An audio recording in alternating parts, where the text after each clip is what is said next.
Hi everyone, my name's Eric Dahl, and welcome to my course, Fundamentals of Docker and Kubernetes for .NET Developers. I'm a principal architect at RealPage.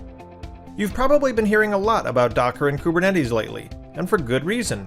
They're technologies that enable us as developers to achieve great results with improved efficiency in many cases.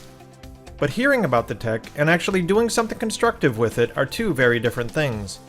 There are a lot of great resources and documentation available, but I, for one, had a hard time bridging the gap between the .NET development experience that I was used to and the content I was seeing regarding Docker and Kubernetes.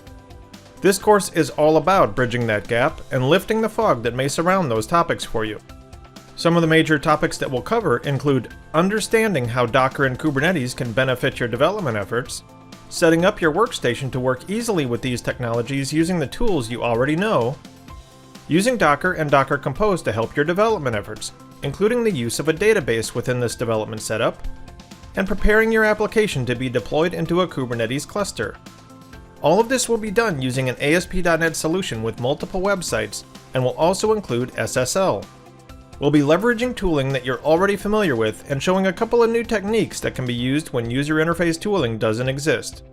Before beginning the course, you should be familiar with ASP.NET or ASP.NET Core website development and using Visual Studio, but no prior knowledge of Docker or Kubernetes is necessary. I hope you'll join me on this journey to learn how to apply container technology into your development efforts with my course, Fundamentals of Docker and Kubernetes for .NET Developers, here at Pluralsight.